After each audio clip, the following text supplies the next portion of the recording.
வணக்கம் முருகன். பாரதிய ஜனதா கட்சி வாக்காளர் பட்டியலில் போலியான வாக்காளர்களை சேர்த்தும் பாரதிய ஜனதா கட்சிக்கு யாரெல்லாம் ஓட்டு போடாங்களோ போட மாட்டாங்களோ அவங்களுடைய பெயர் இல்லாமல் வாக்காளர் பட்டியலிருந்து நீக்கி மோசடி செஞ்சு பாரதிய ஜனதா கட்சி கடந்த காலத்தில் ஜெயிச்சிருக்குது. அதை இப்போ தான் காங்கிரஸ் கட்சி காலதாமதமாக கண்டுபிடித்திருக்கிறது. அதை பற்றி சுருக்கமாக பார்க்கலாம். வீடியோவுக்கு சப்ஸ்கிரைப் பண்ணி சேனலுடைய வளர்ச்சிக்கு உதவுங்க. கூடவே பெல் பட்டன் ஆன் பண்ணி வைங்க. அப்போ தான் சேனலில் போகிற வீடியோ உங்களுக்கு நோட்டிஃபிகேஷனில் கிடைக்கும். சரி, வீடியோக்குள்ளார போடலாம். ஜனநாயக முறை அப்படின்னா என்ன? மக்களால் ஓட்டு போட்டு ஒரு அரசியல் கட்சி தேர்ந்தெடுக்கப்பட்டு அவங்க ஆட்சிக்கு வந்து ஆட்சி நடத்துவாங்க. அந்த முறை தான் ஜனநாயக முறை. ஆனால் அந்த ஜனநாயக முறைக்கே ஜனநாயகத்தினுடைய ஆணி வேறியே நோண்டி ஆசிட் ஊற்றி எரிச்சிருக்கிறாங்க பாரதிய ஜனதா கட்சியினுடைய மோடி அவர்களும் அமித்ஷா அவர்களும். அது எப்படின்னு பார்த்தோம்னா, எதிர்கட்சி தலைவர் ராகுல் காந்தி அவர்கள் பாரதிய ஜனதா கட்சி இந்த வாக்காளர் பட்டியலில் பேர் சேர்த்துறதுலையும் பேரை நீக்கிறதுலையும் பாரதிய ஜனதா கட்சிக்கு ஆதரவான வாக்காளர்களை அந்த பட்டியலில் சேர்த்துட்டோம். இது பாரதிய ஜனதா கட்சிக்கு ஓட்டு போடாத மக்களுடைய வாக்குகளை அவங்களுடைய வாக்குரிமையை தேர்தல் பட்டியலிருந்து நீக்கிறதுன்னு ஆதாரத்தோடு வெளியிட்டிருக்கின்றார். அப்படி வெளியிட்ட உடனே இந்திய தேர்தல் ஆணையம் பிரமாண பத்திரம் மூலமாக இது தெரிவிங்கன்னு சொல்லி கேட்டிருந்தாங்க. ஆனால் இப்படி ஒரு புகார் வந்த உடனே தேர்தல் ஆணையம் நாங்கள் விசாரிக்கிறோன்னு சொல்லியிருந்தா அது எந்த விதமான தவறும் கிடையாது, பிரமாண பத்திரம் தாக்கல் செய்யுங்க அப்படின்னு சொல்லியிருக்காங்க. ஆனால் அதுதான் அரசியல் அமைப்பு சட்டப்படி ஒரு சரியான முறை. இருந்தாலும் ராகுல் காந்தி அவர்கள், நான் இந்த நாட்டினுடைய எதிர்கட்சி தலைவர், நான் எம்பியாக தேர்ந்தெடுக்கப்பட்ட பொழுதே நான் பிரமாண பத்திரத்தை தாக்கல் செய்துட்டேன், அதனால் இந்த பிரமாண பத்திரத்தை நான் தாக்கல் செய்ய தேவையில்லைன்னு சொல்லிட்டு இருக்காரு. அடுத்ததாக,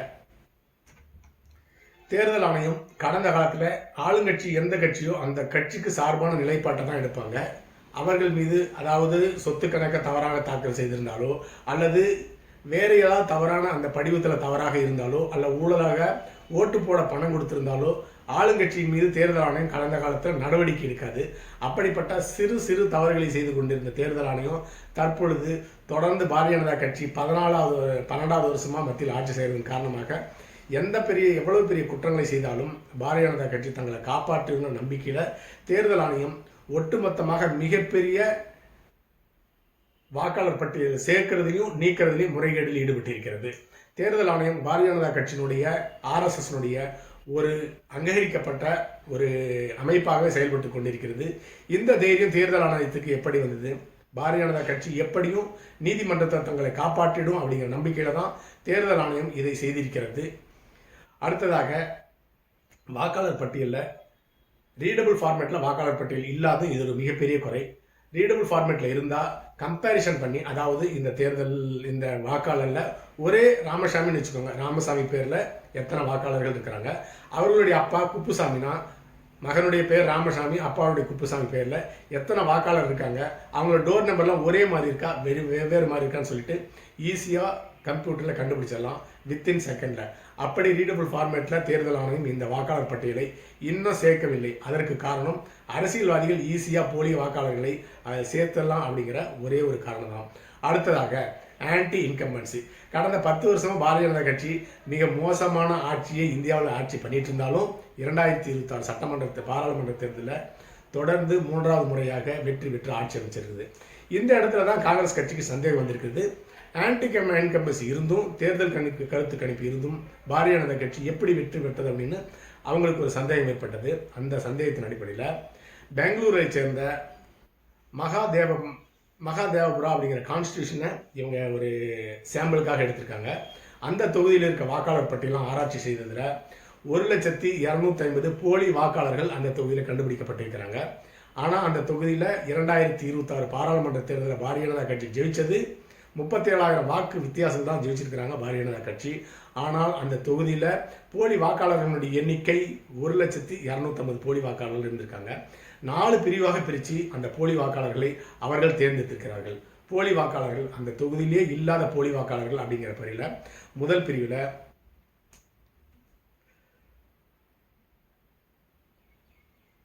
11,965 போலி வாக்காளர்களை அந்த தொகுதியில் கண்டுபிடிச்சிருக்காங்க. இரண்டாவதாக 40,809 போலி வாக்காளர்கள். இவர்களுடைய டோர் நம்பர் எல்லாமே 0ன்னு இருக்குது. அதாவது ஒரு டோர் நம்பர் ஏதோ ஒரு நம்பர் இருக்கும், நியூமரிக்கல் நம்பர் இருக்கும். ஆனால் இந்த 40,809 வாக்காளர்களுடைய டோர் நம்பரும் 0 இருக்குது. அப்படி இரண்டாவது போலியான வாக்காளர்களை தயாரித்திருக்காங்க. மூன்றாவதாக 4,132 பிளரான ஃபோட்டோ, அதாவது வாக்காளர் பட்டியலில் அவங்க ஃபோட்டோ இருக்கும். அந்த ஃபோட்டோ கம்பேர் பண்ணி ஓட்டு போட வந்திருக்க ஆளையும் அந்த வாக்காளர் பட்டியலில் இருக்கிற ஐடி கார்டில் இருக்கிற ஃபோட்டோவையும் கம்பேர் பண்ணி பார்த்தா அந்த வாக்காளர் பட்டியலில் இருக்கிற ஃபோட்டோ பிளராக இருக்கும், கண்டுபிடிக்க முடியாத அளவுக்கு. அப்படி 4,132 பேரை தேர்ந்தெடுத்திருக்காங்க. அடுத்ததாக 10,452 பல்க் அட்ரஸ். பல்க் அட்ரஸ்னால் ஒரே ஒரு அட்ரஸில் 50 பேர் 100 பேர் அந்த வீட்டில் குடியிருக்கிறதாக கணக்காட்டிருக்காங்க. அதாவது ஒரு 20க்கு 20 இருக்க ரூமு இல்லை ஒரு வீட்டில் ஒரு 500 சதுரடி இருக்க வீட்லேயே ஒரு 100 பேர் தங்கியிருக்கிறதா ஒரு தவறான தகவல், அல்லது 50 பேர் 60 பேர் இப்படி பல்க் அட்ரஸை கொடுத்து 10,450 பேர் தேர்தல் வாக்காளராக இணைக்கப்பட்டிருக்கிறார்கள். அடுத்தது 33,692 பேர் முதல் முறை வாக்காளர், அதாவது ஃபார்ம் 6 கொடுத்து முதல் முறையாக தங்களுடைய வாழ்க்கையில் ஓட்டு போட போகிறோம் அப்படின்னு சொல்லிட்டு வாக்காளர் பட்டியலில் தங்களுடைய பெயரை சேர்த்திருக்கிறார்கள் 33,692 பேர். ஆனால் அவர்களுடைய வயசு எல்லாமே 50 வயசுலேருந்து 70 வயசு இருக்கிற முதியோர்களை சேர்த்திருக்கிறாங்க. அவர்கள் தாங்கள் இப்போது தான் முதல் முறை வாக்காளர்கள் சொல்லி சேர்த்திருக்காங்க. இப்படி 4 பிரிவாக 1,250,000 பேர் போலி வாக்காளர்கள் அந்த ஒரே ஒரு கான்ஸ்டியூஷனில் மட்டும் வாக்கு போட்டிருக்காங்க. அந்த அடிப்படையில் தான் 37,000 வாக்குகள் வித்தியாசத்தில் அந்த தொகுதியில் எம்பி தொகுதியில் பாரதிய ஜனதா கட்சி வெற்றி பெற்றிருக்கிறது. இந்த வாக்காளர் பட்டியல் எல்லாமே ரீடபிள் ஃபார்மேட்டில் இல்லாதனால கடந்த 6 மாதமாக ஜெராக்ஸ் எடுத்து ஆராய்ச்சி பண்ணி பார்த்தது தான் காங்கிரஸ் கட்சி கண்டுபிடிச்சிருக்கிறது. அதை தான் கடந்த 2 நாட்களுக்கு முன்பாக ராகுல் காந்தி அவர்கள் ஊடகங்களுக்கு வெளிச்சு போட்டு காட்டு எடுத்து இருந்தார். அடுத்ததாக கடந்த 2026 பாராளுமன்ற தேர்தலையும் பாரதிய ஜனதா கட்சி இந்த முறையில் தான் வெற்றி பெற்றிருக்கிறது. அது காலம் கடந்து இப்போதான் 2026 தான் காங்கிரஸ் கட்சிக்கு தெரிந்திருக்கிறது.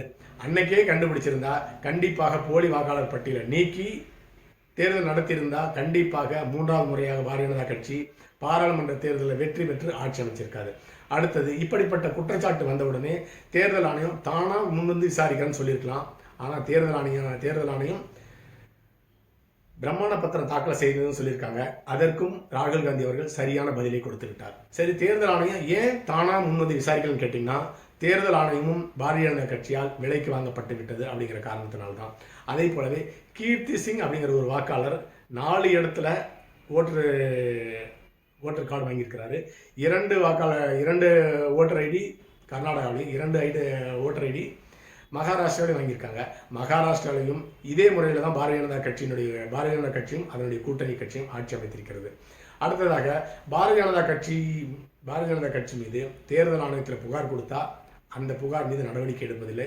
இது கடந்த காலத்தில் இருக்கிறது சாதாரண நிகழ்வு தான். ஆனால் இந்த கடந்த ஒரு 5 வருஷமாகவே யாரெல்லாம் பாரதிய ஜனதா கட்சிக்கு ஓட்டு போட மாட்டாங்களோ அவர்களுடைய பெயர்கள் எல்லாமே வாக்காளர் பட்டியலிருந்து நீக்கப்படுகிறது. அதே போலவே போலியாக பாரதிய ஜனதா கட்சிக்கு போலி வாக்கு போடுவதற்காக சிலருடைய பெயர்கள் எல்லாம் வாக்காளர் பட்டியலில் சேர்க்கப்படுகிறது. இது கடந்த 5 ஆண்டுகளாக திட்டமிட்டு RSS ஆலையும் பாரதிய ஜனதா கட்சியிலும் இந்த தகுதித்த வேலைகள் செய்யப்பட்டிருக்கிறது. இப்போதான் அதை கண்டுபிடிச்சிருக்கிறாங்க. சரி, இதில் முக்கிய குற்றவாளிகள் யாருன்னு கேட்டிங்கன்னா பிரதமர் மோடியும் அமித்ஷாவும் தான் இதில் முக்கிய குற்றவாளிகள். இவ்வளவு பெரிய ஊழலை, இந்தியா முழுக்க இவ்வளவு பெரிய முறைகேடை இவர்களை தவிர வேறு யாராலும் செய்திருக்க முடியாது அப்படிங்கிறது தான் உண்மை. அடுத்ததாக இவ்வளவு பெரிய ஜனநாயகத்துக்கு எதிரான ஒரு செயலை பாரதிய ஜனதா கட்சி செஞ்சிருக்குது. உச்சநீதிமன்றம் தானாக முன் வந்து இந்த வழக்கை விசாரிக்கலாம், ஆனால் விசாரிக்க மாட்டாங்க. ஏன்னு கேட்டீங்கன்னாலும் பாரதிய ஜனதாவால் விலைக்கு வாங்கப்பட்ட இன்னொரு மிகப்பெரிய துறை எதுன்னு கேட்டிங்கன்னா நீதிமன்றம் பாரதிய ஜனதா கட்சிக்கு விலைக்கு போயிட்டதுனால தான் டெல்லி முதலமைச்சர் அரவிந்த் கெஜ்ரிவால் அவர்கள் சட்டவிரோதமாக 1.5 வருஷம் சிறையில் வைக்கப்பட்டார். அவர் 100 கோடி ரூபாய் ஊழல் பண்ணதுக்கான ஆதாரமும் கிடைக்கவில்லை. ஆனால் பேங்க் டிரான்சாக்ஷன் கிடைக்கல. இருந்தும் உச்சநீதிமன்ற தலைமை நீதி சந்திரசூட் அவர்கள் மோடி அமித்ஷாவுடைய அழுத்தத்தின் காரணமாக அவர்களிருந்து உறவின் காரணமாக 1.5 வருஷம் தொடர்ந்து சிறையில் வைத்திருந்தார். இப்படிதான் நீதிபதிகள்லாம் ஊழலாக பணம் சேர்க்கிறாங்க. அதற்கு உதாரணம் தான் டெல்லி உயர் நீதிமன்ற நீதிபதி வீட்டில் 100 கோடி ரூபாய் எரியாத நிலையில் இருந்தும் அந்த குற்றவாளி மீது இன்னும் கைது நடவடிக்கையும் இல்லை, FIR பதிவு செய்யப்படவில்லை. இப்படிப்பட்ட நீதிமன்றங்கள் இருக்கிற தைரியத்தில் தான் அரசியல்வாதிகள் இவ்வளவு மிகப்பெரிய குற்றங்களை எல்லாம் தொடர்ந்து செய்து கொண்டிருக்கிறார்கள். இதுக்காக நீங்க ஏன் இந்தியாவில் தேர்தல் நடத்திட்டு இருக்கீங்க? தேர்தலே நடத்தாதீங்க. இல்லைன்னா தேர்தலை மட்டும் நடத்துங்க. தேர்தல் அதிகாரியை வச்சு நீங்க வெற்றி பெற்றதாக ஆளுங்கட்சி அனௌன்ஸ் பண்ணிட்டு போயிருங்க. உதாரணத்திற்கு கடந்த 15 வருஷத்துக்கு முன்னால கடந்த திராவிட முன்னேற்ற கழகத்தினுடைய ஆட்சியில தேர்தலில் ப. சிதம்பரம் அவர்கள் வெற்றி பெறவே கிடையாது. அவர் வெற்றி பெற்றதாக அறிவித்தவர் அப்போதைய முதலமைச்சர் மு.க. ஸ்டாலின் அவர்கள். தேர்தல் அதிகாரி இந்த ஐஏஎஸ் அதிகாரி கலெக்டரை வச்சு ப. சிதம்பரம் வெற்றி பெற்றதாக அறிவித்தார். அறிவித்த உடனே அவர் மத்திய அமைச்சராக பொறுப்பேற்றுக் கொண்டார். அதற்கு கைமாறாக தான் 1.25 லட்சம் கோடி ஊழல் அடிக்கிறதுக்கு ஊழல் செய்யறதுக்கு திமுக உதவி பண்ணாரு. அந்த வழக்கு உச்ச நீதிமன்றத்தில் இன்னும் 15 வருஷமா பெண்டிங் இருக்கு. இப்படிப்பட்ட நீதிமன்றங்கள் இருப்பதனால தான் தொடர்ந்து அரசியல்வாதிகள் மிகப்பெரிய குற்றத்தை, ஜனநாயக குற்றத்தை செய்து கொண்டிருக்கிறார்கள். அதுதான் சொல்லியிருக்கேன். ஜனநாயகத்தினுடைய ஆணி வேறையே தோண்டி ஆசிட் ஊற்றி எரிச்சிருக்கிறாங்க மோடியும் அமித்ஷாவும். அடுத்த பதிவில் சந்திக்கலாம். நன்றி.